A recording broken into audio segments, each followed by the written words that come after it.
मैं हूं मुख्तलिफ। आप सुन रहे हैं हमारे तुम्हारे आरव जैसे हजारों लोगों की अनकहे किस्से। ये है भाग 2।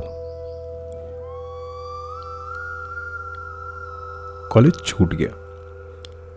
वो बारिश, वो लाइब्रेरी, वो दोस्तों के ताने सब पीछे रह गए। आरव अब 30 साल का हो चुका था। एक मल्टीनेशनल कंपनी में सीनियर एनालिस्ट। सैलरी अच्छी थी, पोजीशन ठीक थी, लेकिन इज्जत की करेंसी में उसका बैंक बैलेंस आज भी जीरो था। ऑफिस में एक अजीब सा नियम होता है। यहाँ अच्छे काम का इनाम प्रमोशन नहीं होता, बल्कि और काम होता है। और आरव उस नियम का जीता जागता सबूत था। लोग उसे आरव भाई कहते थे, लेकिन ये वो भाई वाला भाई नहीं था जिसमें सम्मान हो, जिसमें रिस्पेक्ट हो। ये वो वाला भाई था।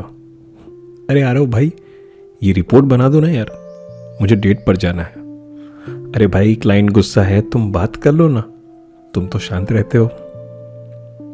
वो हाँ कहने की मशीन बन चुका था।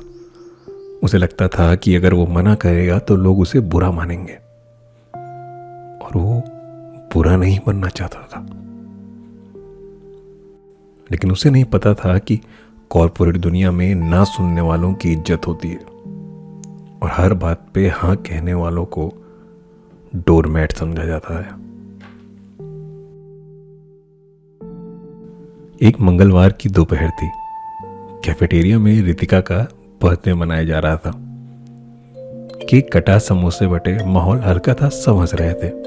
आरव भी कोने में खड़ा मुस्कुरा रहा था। तभी टीम के कूल डूड विक्रम ने केक का एक बड़ा टुकड़ा उठाया और चिल्लाया, अरे रुको रुको, केक खाने से पहले स्पीच तो हो जाए।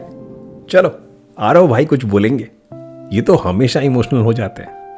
क्यों आरव, आज रितिका के लिए कोई कविता नहीं लिखी? आरव का दिल बैठ गया। वो कविताएं लिखता था। ये बात उसने एक बार गलती से लंच में बता दी थी। अब वो उसकी पहचान बन गई थी, द इमोशनल गाय। आरव ने मना करने की कोशिश की, नहीं यार, बस हैप्पी बर्थडे रितिका। लेकिन विक्रम कहां रुकने वाला था। उसने आरव के कंधे पर जोर से हाथ मारा। अरे शर्मा क्यों रहे हो यार, चलो थोड़ा रोना धोना हो जाए, लिंक्डइन वाला मोटिवेशन तो थोड़ा। फिर से हंसी। इस बार आरव ने भी हंसने की कोशिश की, लेकिन वो हंसी उसके गले में कांच की तरह अटक गई। उसे समझ आ रहा था ये लोग उसके साथ नहीं हंस रहे हैं, ये लोग उस पर हंस रहे हैं। वो टीम का हिस्सा नहीं था, वो टीम का एंटरटेनमेंट था। मजाक सहना एक बात थी, लेकिन जब मजाक आपके काम के बीच में आने लगे तो वो जहर बन जाता है। 2 दिन बाद एक बड़ी मुसीबत आ गई। क्लाइंट का डेटा क्रैश हो गया। डेडलाइन सर पे थी। मीटिंग रूम में सन्नाटा था। बॉस का चेहरा लाल था। विक्रम और बाकी टीम मेंबर्स जमीन देख रहे थे। किसी के पास कोई सॉल्यूशन नहीं था।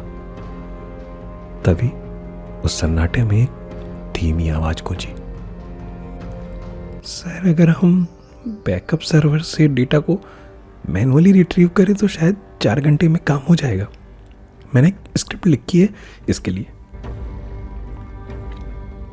सबने आरव की तरफ देखा।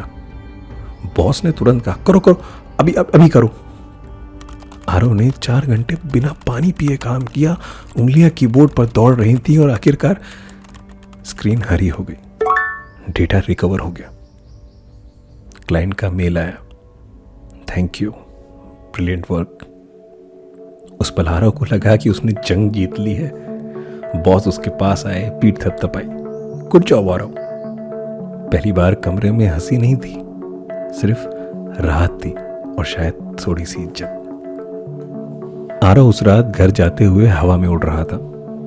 उसे लगा शायद अब सब बदल जाएगा, अब वो मुझे सीरियसली लेंगे। लेकिन उम्मीद एक बहुत ही खतरनाक चीज होती है दोस्त। अगले दिन सुबह की मीटिंग, पूरे डिपार्टमेंट के हेड आए हुए थे। बॉस ने प्रेजेंटेशन शुरू की। कल हमने एक बहुत बड़ा क्राइसिस हैंडल किया। डेटा लॉस लगभग तय था, लेकिन हमारी टीम ने उसे बचा लिया। आरव अपनी सीट पर सीधा होकर बैठ गया। उसका दिल तेजी से धड़क रहा था। वो इंतजार कर रहा था कि बॉस उसका नाम लेंगे। बॉस ने कहा, यह इनिशिएटिव बहुत अच्छा था। तभी विक्रम ने अपने हाथ उठाए। वही विक्रम जो कल जमीन देख रहा था। उसने वीपी की आंखों में देखते हुए कहा, थैंक यू सर। एक्चुअली मुझे लगा कि ऑटोमेशन फेल हो जाएगा, तो मैंने सोचा कि मैनुअल स्क्रिप्ट ही एक रास्ता है। तो मैंने और आरव ने मिलकर इसे एग्जीक्यूट किया। आरव सन्न रह गया। मैंने सोचा, विक्रम को कोडिंग की सी भी नहीं आती थी। उसने तो बस कॉफी पी थी जब आरव काम कर रहा था। कमरा चुप था। आरव ने बॉस की तरफ देखा। उसे लगा बॉस सच बोलेंगे। बॉस को सब पता था। बॉस ने एक पल के लिए आरव को देखा, फिर नजरें हटा ली और बोले, हाँ, great team effort, good job guys. Team effort, ये दो शब्द आरव के सीने में तीर की तरह चुभे। उसकी मेहनत, उसका आइडिया, उसकी रात भर की जागी हुई आंखें, सब कुछ विक्रम के कॉन्फिडेंस और बॉस की उदासीनता के नीचे दब गया। आरव के अंदर एक तूफान चल रहा था। उसके दिमाग में दो आवाजें लड़ रही थी। चुप रहे आरव, चुप रहे, सीन मत क्रिएट कर। बेबी के सामने मजाक बन जाएगा। जाने दे, जाने दे, जाने दे। नहीं, अगर आज नहीं बोला तो पूरी जिंदगी गूंगा बनकर रह जाएगा। बोल आरव, बोल। उसके हाथ कांप रहे थे, गला सूख रहा था। उसने टेबल के नीचे अपनी मुट्ठी भींची। उसने गहरी सांस ली।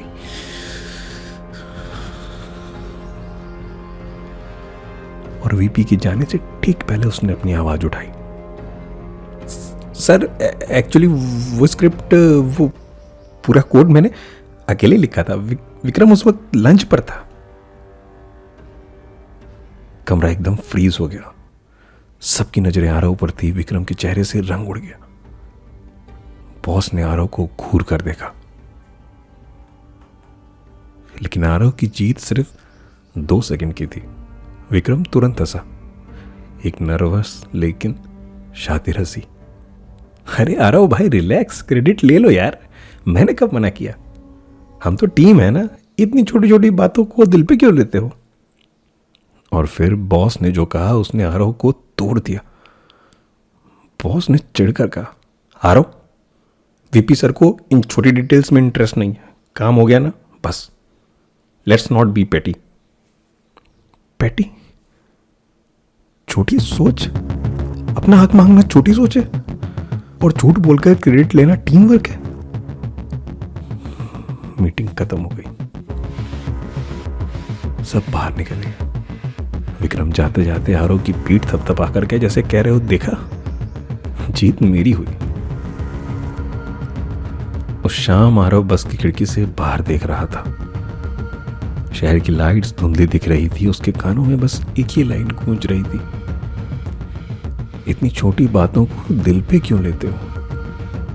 उसे समझ आ गया था, जब आप चुप रहते हो तो आप मजाक होते हो, और जब आप बोलते हो तो आप विलेन या अहंकारी बन जाते हो। उसने अपनी डायरी निकाली। बस हिचकोले खा रही थी, लिखावट हिल रही थी। उसने लिखा, आज मैंने पहली बार आवाज उठाई। शायद मैं हार गया, मुझे विलेन बना दिया गया, लेकिन मुझे आज पता चला कि चुप रहने की कीमत बोलने की कीमत से कहीं ज्यादा है।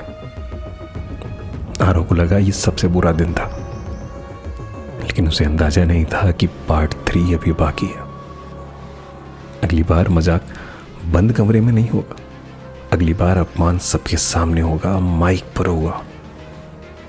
और उस दिन आरव के अंदर कुछ हमेशा के लिए बदल जाएगा। मैं हूं मुख्तलिफ और आप सुन रहे हैं मेरे तुम्हारे आरव जैसे हजारों लोगों के अनकहे किस्से। उम्मीद करता हूं आपको ये भाग पसंद आ रहा है। बने रहिए पार्ट 3 के लिए।